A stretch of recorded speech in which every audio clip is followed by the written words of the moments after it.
This small town along the Ganges has held tight the secrets of Itr, the eternal perfume, in its well-guarded womb.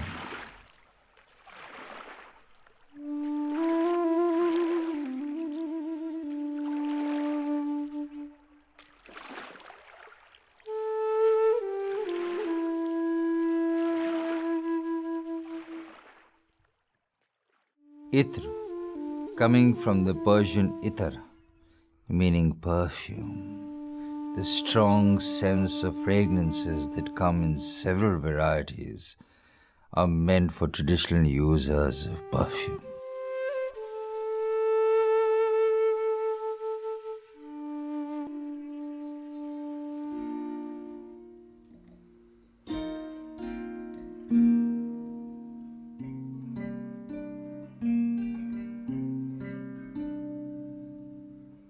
The perfume capital of India is to the country what grass is to France. Itr or Atar, and its production is an integral part of the heritage of Kannauj.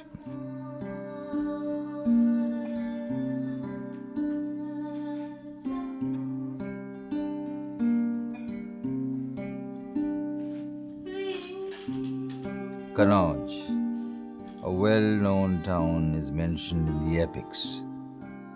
The Ramayana and the Mahabharata finds considerable references in Buddhist literature, and the origin of the city can be traced to the Bronze Era, known as Kanyakubja.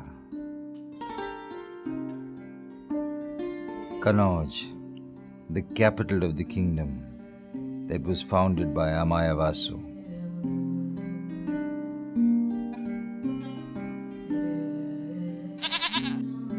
As much as its historical legacy, that has, despite hiccups, struggled and lived up to its original standards.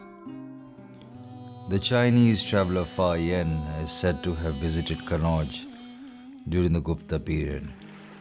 It was also the capital of King Harsha's powerful empire.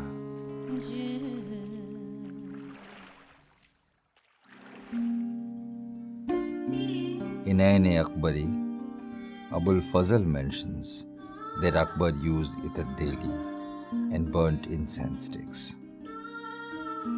Mirza Ghalib is said to have used itar when meeting his beloved.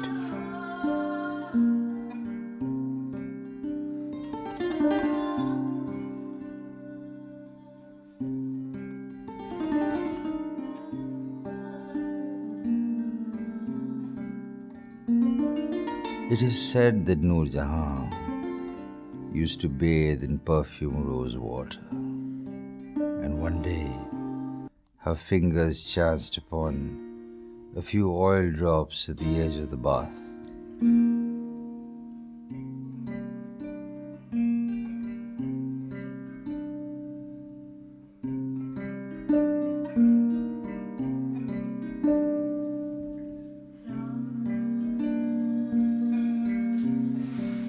It was the oil from the rose petals. When they embraced the steaming hot water and were left there for a while, Itr came into being.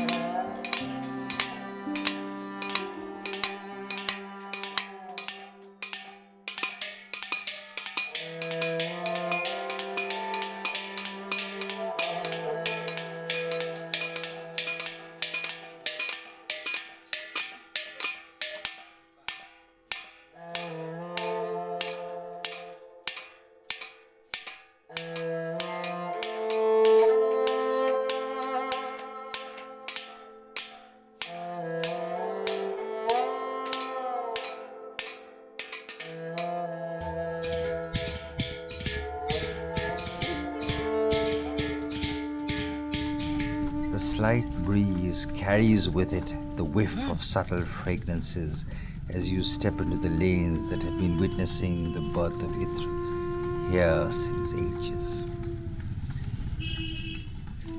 Motia, khas, henna, sandalwood, rose, and musk, and the ever popular mitti atar waft through the air and fill up your senses. The refreshing smell pulls you into a house where the process is about to begin.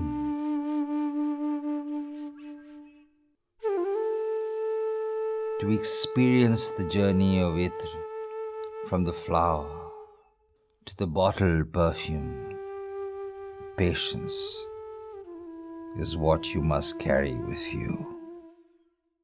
For the slow and steady progression is what makes the fragrance exotic in every way. Ensconced in copper vessels set over wood or cow dung fire,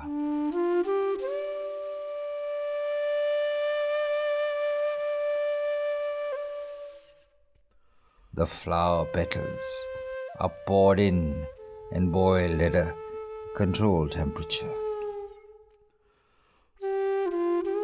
The vapors are then condensed with cold water in a traditional process called Degh Bhapka that's centuries old, dating back to the Mohenjo-daro era. The Degh is capped and sealed with clay and cotton and pressed to ensure that steam does not go out. The clay here is made into a soft dough, flattened into rounds like a chapati, and then used as a seal.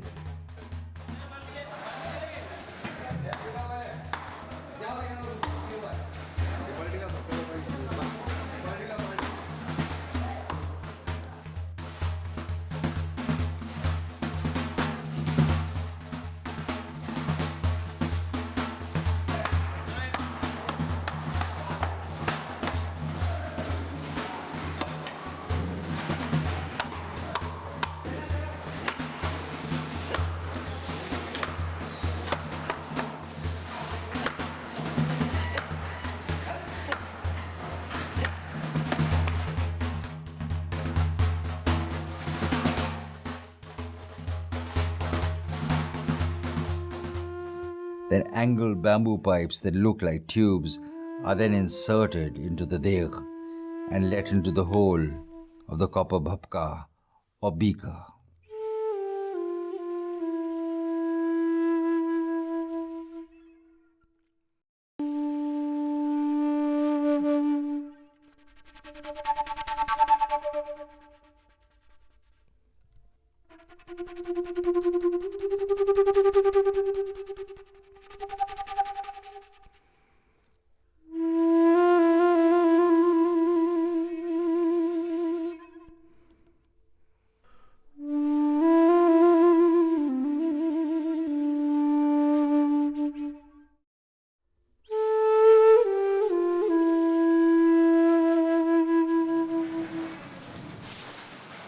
The bhapka with sandalwood oil or liquid paraffin as a fixative is kept floating inside a square pool of cold water. Since there is no equipment to gauge, only experienced hands can judge the build-up of the steam. The steam gradually goes into the bhapka and condenses right there. The bhapka is constantly shaken and stirred by workers who also monitor the temperature generated by burning wood or cow dung cakes.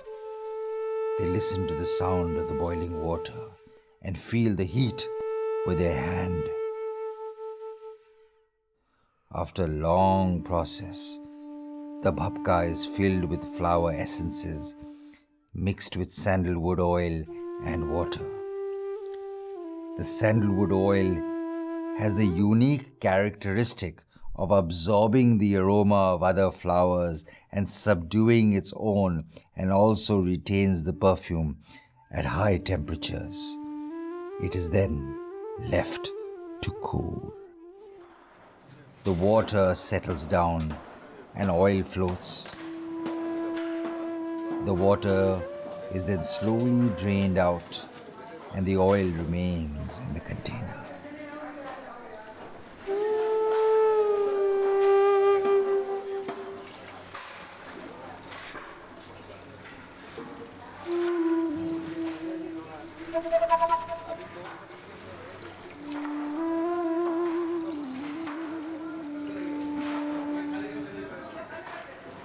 Later, the oil too is collected separately and water is filtered to ensure that the oil in water does not go waste. The same water is poured into the stills again and fresh flower petals are mixed.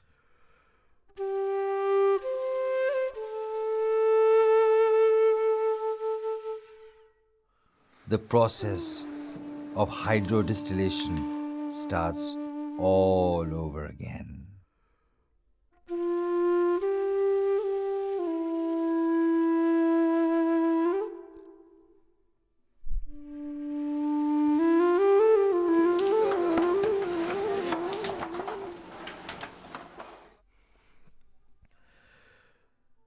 लोग मिट्टी के बर्तन बनाते थे, वो बर्तन जब टूट जाते थे, वो टूटे बर्तन हम लोग खरीद लेते थे और इसी इत्र के प्रोसेस के द्वारा हम मिट्टी का इत्र, गिल इत्र बना देते थे।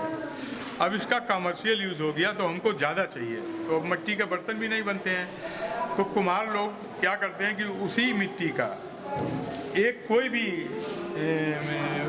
फिगर बना दी उन्होंने, कोई भी डायग्राम बना दिया और उसको उसी प्रोसेस से पका दिया जिस प्रोसेस से बर्तन को पकाते हैं, और ये हमारे यहाँ आ जाती तो हम इसको मिट्टी का इत्र बनाने में यूज़ करते हैं। चूँकि हमको 80 क्विंटल 8 टन रोज़ मिट्टी का चाहिए, raw material.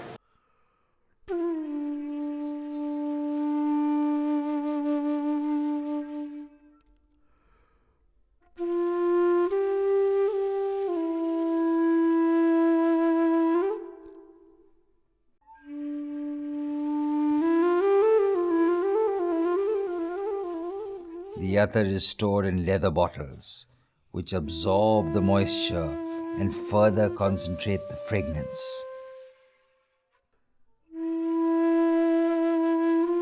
The water is also purified and used as rose or lavender water.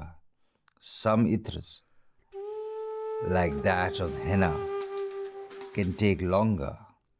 Henna leaves take 3 months to brew to the right temperature before they start giving out perfume steam. And steam system is used for khas.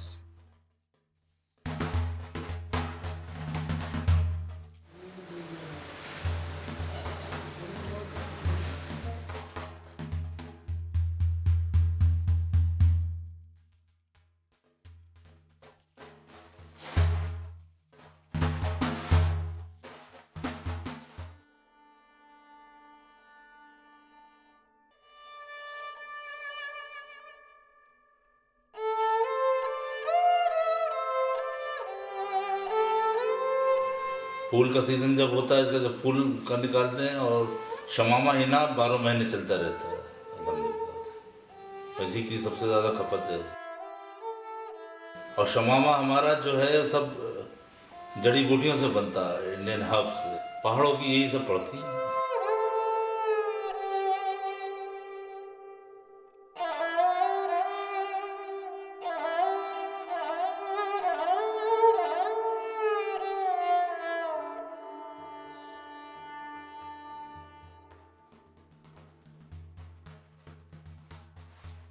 This is steam distillation.